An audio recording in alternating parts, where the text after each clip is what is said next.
Thank you. It's an honor to be here. I want to recognize the team at AFPI for putting this on. I chose to be here for a reason, for delivering the speech that we're about to today. I think this will be quite possibly the most consequential speech about exactly how we will get this job done of shutting down the administrative state. But the reason I wanted to do it and wanted to recognize many of the people in the audience today is that you have been at the bleeding edge of this fight.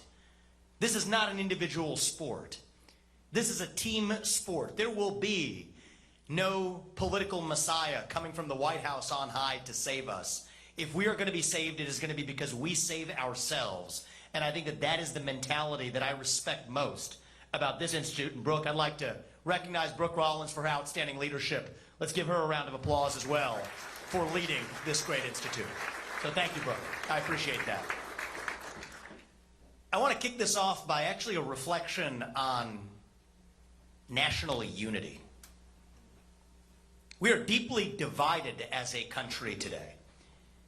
And I think the way that some in both political parties imagine we might get to national unity is through compromise. It would seem to be the obvious approach, actually. If you have people who are badly divided, perhaps the way you get to uniting that country is through compromise. I actually reject that vision. I believe that the way we will unite this country is by being uncompromising about the principles that set the country into motion in the first place. I think we have to be honest with ourselves that America was not founded on moderate ideals. America was founded on radical ideals. That idea that you get to speak your mind, and you do, and you do, and you do too, as long as I get to in return. That is a wild idea for most of human history. It was done the other way. The idea that we're a nation not of men, but a nation of laws, founded on the rule of law, that we pursue excellence without apology, that you get ahead in this country not on the color of your skin, but on the content of your character and your contributions. These are extreme ideals. And the way we will reunite this country is not by hiding from the radicalism of the American Revolution, but by embracing it. That is our true strength. Our diversity and our differences, that's not our strength. Our strength is what unites us across that diversity. That's actually the subject of the speech today. One of those, perhaps the most foundational of those radical ideals. A radical dream that our founding fathers had 250 years ago. A radical dream that I have, that many of us in this room share today as citizens in 2023. That the people who we elect to run the government ought to be the ones who actually run the government. Not the managerial bureaucracy in three-letter government agencies, not elite leaders in the back of palace halls in old world England, not enlightened elites in the back of BlackRock's corner office in Park Avenue of Manhattan today, not monarchs sitting in three-letter government agency buildings here in Washington, D.C. That's what we're here to talk about. This is part of the project of reviving, but yes, also reuniting our country. And I will say at the outset, this is not a black idea or a white idea. This is not even a Republican idea or a Democratic idea. This is a fundamentally American vision that we fought a revolution to secure in 1776. That we, the people, create a government that is accountable to us, not the other way around. What's happened in the last century, and it did begin with Woodrow Wilson, the godfather of the modern administrative state, perpetuated by FDR, further exacerbated then by presidents and leaders of both political parties, is that we saw a gradual waterfall of political responsibility in this country, moving away from Congress and the Senate and the U.S. presidency towards three-letter government agencies that wield the most political power in the federal government, despite having the least political accountability, through unelected bureaucrats who have no backstop of actually being accountable to the public. I often think about the standard we should measure how well we're doing as a country is how Thomas Jefferson George Washington, Alexander Hamilton, John Jay, John Adams, how would they feel if they were walking around Washington, D.C. today? And these are men, by the way, who deeply disagreed with a lot of questions relating to the founding of our republic, but they agreed on one thing, that at the very least, the lawmakers and policymakers we elected should actually be the ones making public policy in this country. So against that backdrop, today I'm here to announce how we will revive the promise of that constitutional republic with 3 branches of government rather than 4. That is the purpose of our meeting today. And we're going to get into a level of detail that is, to this point in the last half century, unprecedented, which I believe will spawn nothing short of not incremental reform, but a revolution, a revival of the ideals of the American Revolution in how we actually restore that constitutional republic. First, it will be a plan that reduces the size of the federal employee headcount by over 75% if I'm the next president by the end of my first term, 50% of which is implementable by the end of year 1.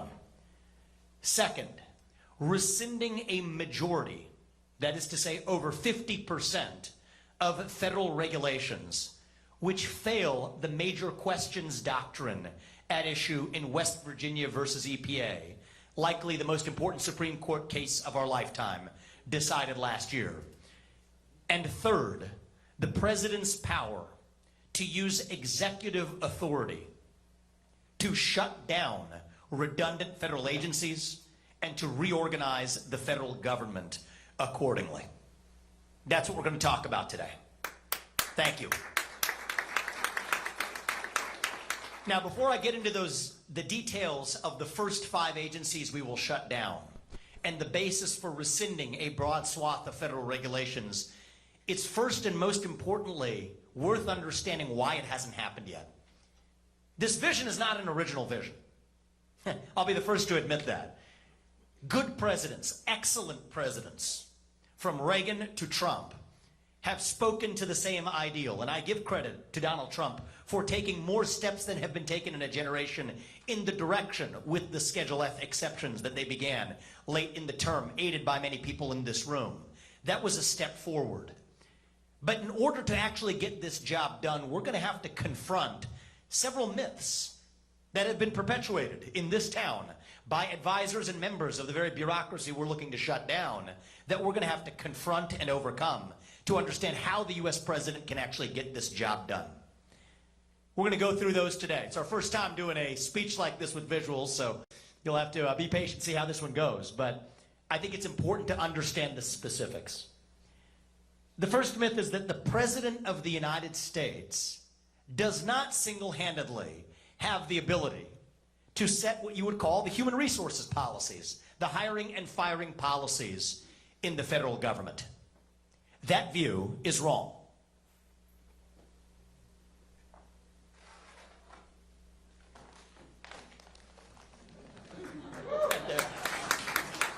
The truth of the matter is that the U.S. president actually enjoys broad statutory authority to prescribe the rules of the civil service. If you want the citation, turns out the president, and I'm going to read from the U.S. Code, may prescribe such regulations for the admission of individuals into the civil service of the executive branch that will best promote the efficiency of that service. That's 5 U.S.C. 3301. Now, most federal employees work in what's called the competitive service.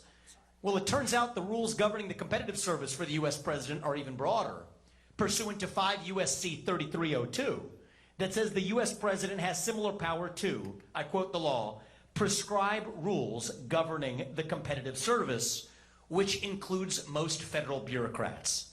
What does that mean? It's like the equivalent of working at a company. The HR department does not actually determine the rules without reporting into the CEO. It works the same way for the U.S. federal government as well.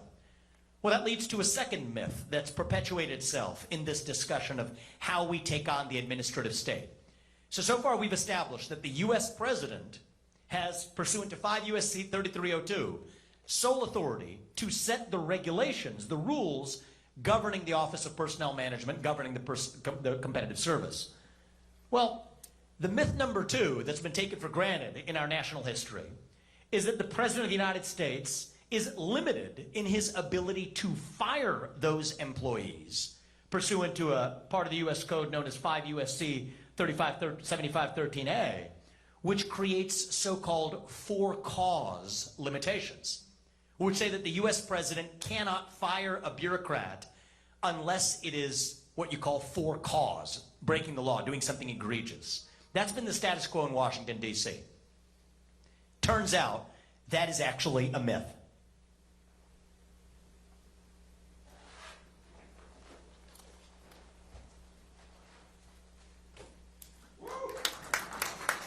Turns out large-scale reductions in force are not covered by the statute. They're covered by a different statute, 5 U.S.C. 3502, that says that reductions in force are subject only to 60-day notice requirements and further what you call order of retention rules, the order in which you fire those employees. Think about it. The logic makes sense. If there's an individual federal employee who may disagree with the next U.S. president, who may have different views than I do on abortion or on gun control, but works in the EPA, these rules are designed to protect those employees from individual politicized retribution. Like it or not, that is what the civil service rules say. But they do not apply to reductions in force, large-scale mass layoffs. And large-scale mass layoffs are absolutely what we will bring to the DC bureaucracy, both because it is necessary and it is sanctioned by the law of the United States of America. Now, I believe in getting into detail. This is an occasion to dive deeper into that detail. Under the current rules, the rules governing how those employees are fired in large mass-scale layoffs are governed by the Office of Personnel Management and the OPM rules. The current OPM rules give that responsibility to agency heads. That is a fact. Well, I think that raises the importance of making sure the next U.S. president appoints agency heads in those roles who are prepared. I think it should be a litmus test for anybody who serves in a cabinet level position, a litmus test that that agency head is prepared to carry out mass layoff, large reductions in force as laid out in the statute. However, if such agency head is even as unprepared to act after on the job, recall the first point that I mentioned. The U.S. president has sole authority to set the rules governing the Office of Personnel Management, which does absolutely give the duly elected president of the United States the power to single-handedly execute those large-scale layoffs and mass reductions in force. This completely subverts the traditional wisdom fed to U.S. presidents from Reagan to Trump over the last 40 years, but will be a necessary toolkit that says that the CEO, the leader of the executive branch, does indeed have the authority to decide who is and is not hired in the executive branch. And I'll tell you this, speaking as a CEO, if somebody works for you and you can't fire them, that means they don't work for you. It means you work for them because you're responsible for what they do without any authority to actually change it. But the beauty of this is that our law tracks this directly if we're willing to actually read the law in totality. So now, because this is important, we're going to get a lot of pushback to this speech, I have no doubt about it. I want to go to actually a common misconception that comes up for how this is able to occur in practice.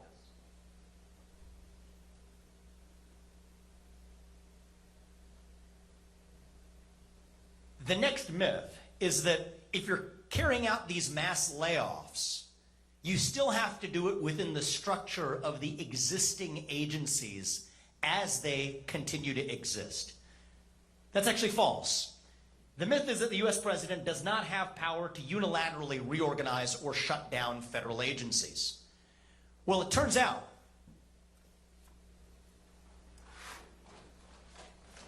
the truth of the matter is the key provisions of the 1977 Reorganization Act are actually still in effect. I'm going to read to you from the 1977 Act, 5 U.S.C. 901, active law today.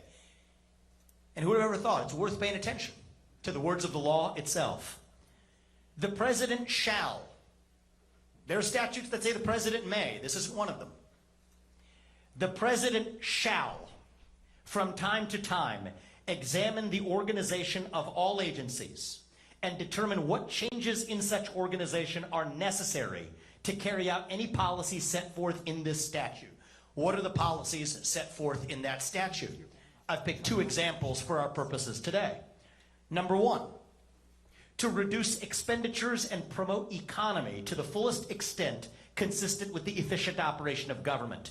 Number two, to reduce the number of agencies by consolidating those having similar functions under a single head, and to abolish, that's not my word, that is a word in the statute, to abolish such agencies or functions thereof as may not be necessary for the efficient conduct of the government.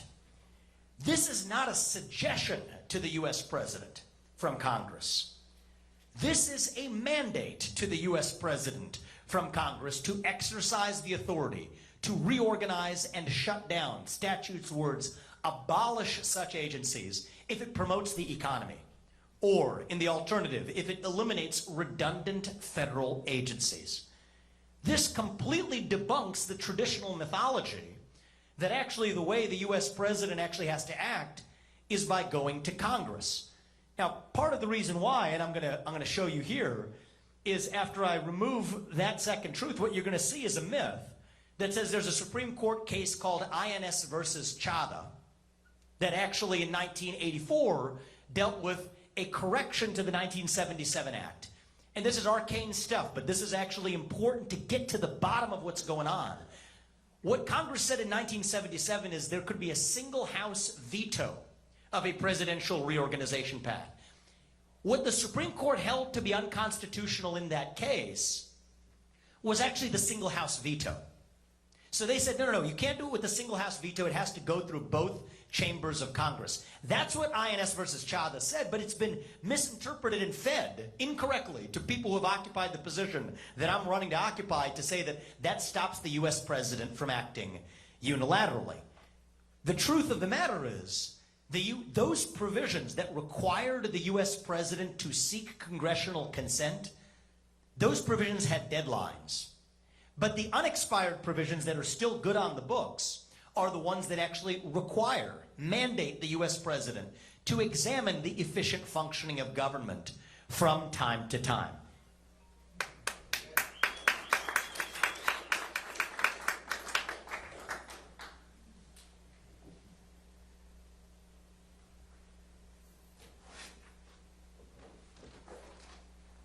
So now we're going to get into the specifics of how this actually works. Okay, what agencies are we actually going to shut down and how? I mean, the final real myth here that I think we got to pay attention to is this idea that the administrative state, as we know it, is somehow an impartial scientific management project that is able to take on what we the people can't be trusted with. This is what's actually at stake here. It is a skepticism of we the people and our ability to settle our differences on questions from climate change to racial injustice. See, the old world view was that the people can't be trusted. The people can't be trusted to sort out how to address existential climate change. If we leave it to the people, our planet's going to burn its way to pieces. We're going to have systemically inequitable results amongst different races. This is what's baked in. It is that old world monster rearing its head again that is fundamentally skeptical of a self-governing people. But what we actually have in this country is a constitution that in Article 2 of the Constitution clearly states that the executive power shall be vested in a president of the United States. And the person whom we elect to run that executive branch, the U.S. president, must actually once again be the person who actually runs that executive branch of government. That is the final myth that once we debunked it, we have democratic accountability once again, rather than puppets sitting in the White House, as I worry we have today, instruments of an administrative state. So the question is, how do we then, on the back of having debunked these myths, how do we actually proceed step by step to taking on and dismantling that administrative state? Well, it is the source of regulations, and we'll get to that in a second. But what about the regulations that are already on the books? This is where West Virginia versus EPA comes in. So this is likely the most important Supreme Court case of our lifetime when it comes to the ability to restore our constitutional republic. What the Supreme Court held here is that there are certain major policy questions. This is called the major questions doctrine, that have to be decided by publicly elected representatives, those who serve in Congress and those who serve in the U.S. Senate. These questions cannot be delegated without express congressional authority to third-party administrative agencies. So here there was a clean power plan perpetuated by the Obama administration that came from the EPA that restricted what coal industry participants could and couldn't do. And the reason they found that violated the major questions doctrine, this is really important, is that that would on net result in about $2,000 of added expense per American family. And that was a sufficiently major impact on the economy that it violated the ability of the administrative state to actually do it. Well, that was an outstanding decision, well argued from the current court, which I give the prior Republican president, President Trump, immense credit for giving us a court that came to the right place on this question. But now we have to take that to the next level.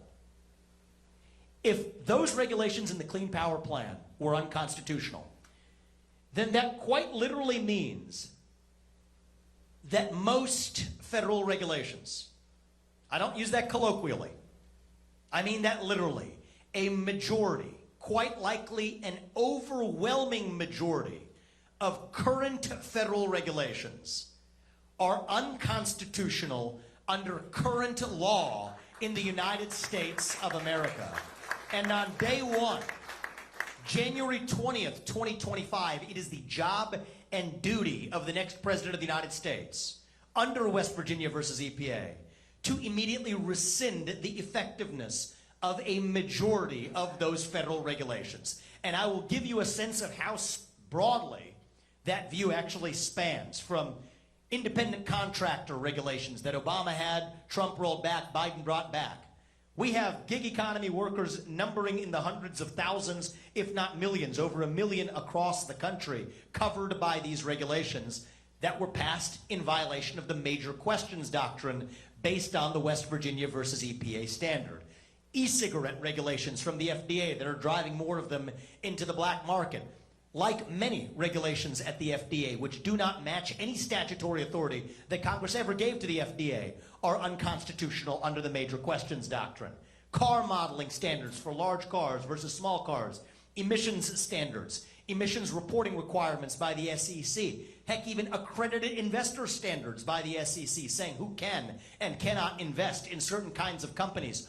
All of these fail the major questions doctrine test based on the impact they have on a family. If $2,000 per family is itself unconstitutional in the scope of impact, literally an overwhelming majority of these federal regulations will on their way to being rescinded during the first days of an administration that actually understands what's going on when it comes to the unconstitutional administrative state. So that's the first element, is undo the damage that's already been done by rescinding the federal regulations that are already on the books. But now let's come to actually how we not only rescind the regulations that Congress never authorized, how about actually rescinding the existence of bureaucratic agencies that Congress never authorized? And I'm going to start with an agency that, to many people's surprise, was not, despite getting appropriations yearly, was not actually authorized by Congress. Let's talk about the FBI. This is an agency. If I'm going to make a book recommendation to everybody, I like to write books, but I also like to read them from time to time. G-Man. It's actually a great book. It's not some Republican guy. I think he's like a Yale historian. Came out in the last couple of years. Pulitzer Prize winner, laying out the history of J. Edgar Hoover's legacy in the FBI. How this was an institution that was created to be corrupt from the beginning. The same one that used illegally collected tapes to threaten Martin Luther King Jr. into committing suicide, they tried to do, is now being used to target political opponents of a different persuasion.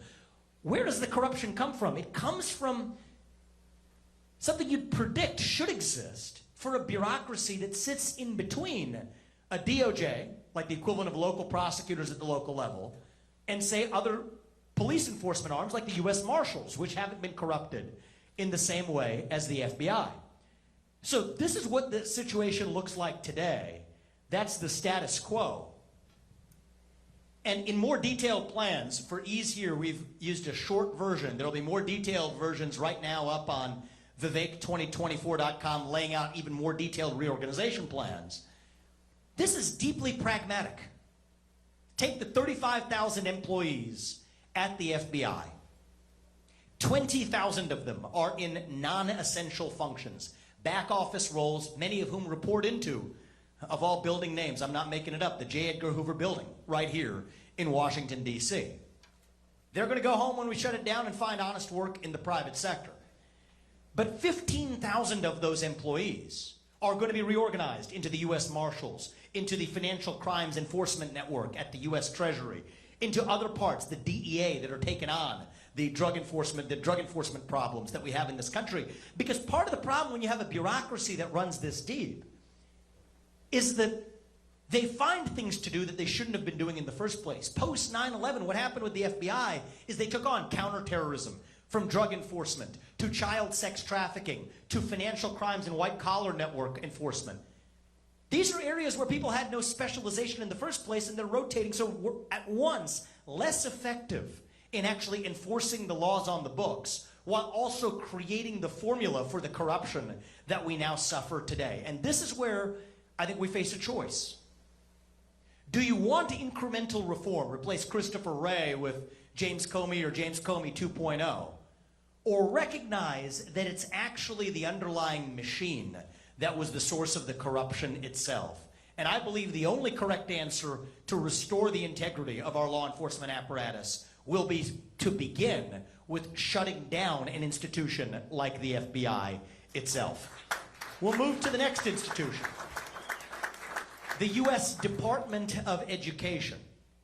This is an agency that spends approximately an $80 billion budget per year, telling local schools that they can't get those federal funds unless they adopt toxic racial and gender ideologies, while denying, and this part's less well known, denying federal funding. That's about 10 to 11% of a school's budget to schools across this country that dared to teach kids how to engage in hunting or teach them how to practice archery. Those have been the bases for denying funding to schools, while telling other schools they can't get actual federal funding unless they adopt toxic, divisive racial and gender ideologies and racial quota systems in their hiring. This is an institution that has driven the epidemic of inflation in college tuition costs while subsidizing four-year college degrees, not doing basically a thing for people who want to pursue one-year vocational programs.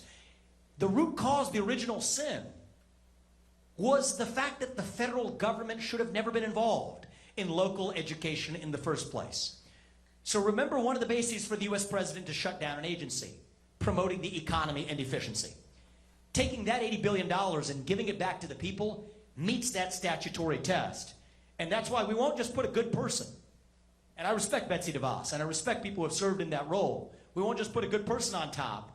We will actually get in there and shut it down while moving certain of the remaining functions, like loan collections, to the U.S. Department of Treasury, that limited sliver of workforce training to the Department of Labor where it belongs. That's how you actually drive change. And so I'm going to go quickly through a sample of the remaining agencies that we will shut down in the same way. Take the Nuclear Regulatory Commission, the three-letter agency that has stood in the way of advancing nuclear energy in this country in the name of promoting safety.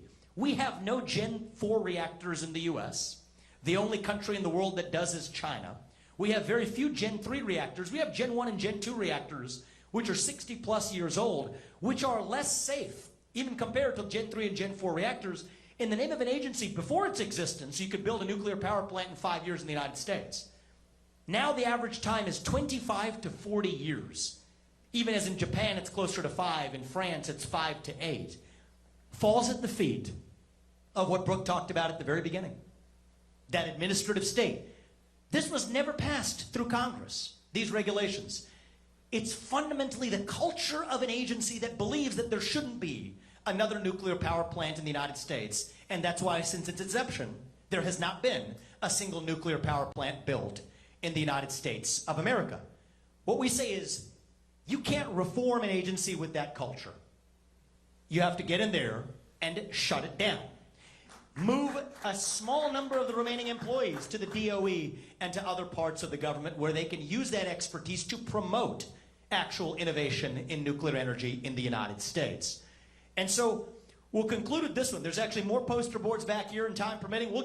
This is just the beginning of the list of federal agencies that we will either shut down or downsize by 75% or more. But take the ATF. And here I want to recognize Matt Gaetz, who is actually, I'm seeing in the front row here, for proposing, as I recall from earlier this year, a piece of legislation that would have, it was in January of this year, defunded the ATF and caused it to abolish its existence, which is a perfectly fine way to go about doing it. The problem with Congress is you've got 500 plus people that have competing interests that aren't actually able to properly oversee an administrative state that reports into the duly elected chief executive of the country. Which is why, as the next U.S. president, if I'm elected, we'll shut down the Bureau of Alcohol, Tobacco, and Firearms, one of the agencies that has been most toxic in even its misappropriation of funds. This is one where, and I quote the actual, this is directly from within the agency and the Office of Personnel Management itself. This is an agency so corrupt that this is their words, not mine. The ATF's upper management has demonstrated, and I quote, total disregard for federal human capital management law, regulations, policies, and practices. An agency that is now, with their bump stock regulations and otherwise, so far reaching beyond its constitutional scope, that can't be reformed. The correct answer is, we will once again get in there, and you're starting to see a pattern here. Shut it down. That is how you revive the integrity of a constitutional republic. And if you want to look at actually tracing and possession, move that to the U.S. Marshals. You want to move that to the Secret Service, agencies that have not yet been corrupted. And so this begins to give you at least a preview of what the new administration, starting in January 2025, can actually begin to do. I'm running to lead that movement for our country, but it's not going to happen, as I said, as a one-man show. Every one of us, from Congress to the Senate to every citizen in this country, has to play a role in reviving our country. And I want to recognize people in this room who worked hard starting in 2020 on the Schedule F exceptions that I think are a key part, a key step in beginning to reclassify federal employees to open up the possibility of firing. But what I'm suggesting now is the next president of the United States now needs to go further in having a deep first personal conviction that these laws are unconstitutional, that the regulations passed pursuant or not pursuant to those laws are also unconstitutional, and have the spine to actually ensure that we have one executive branch in the United States of America. And I think that is the choice we face at this juncture. Do we want incremental reform? No. Or do we want revolution? I stand on the side of a revival of those 1776 ideals. A revival of that idea that, yes, we the people create a government that is accountable to us, not the other way around. This is what unites us as Americans, and this is personal to me. I grew up into that generation where we were taught to celebrate our diversity and our differences, so much that we forgot all of the ways we're really the same as Americans, bound by that common set of ideals. E pluribus unum means from many, one. That is the dream that won the American Revolution.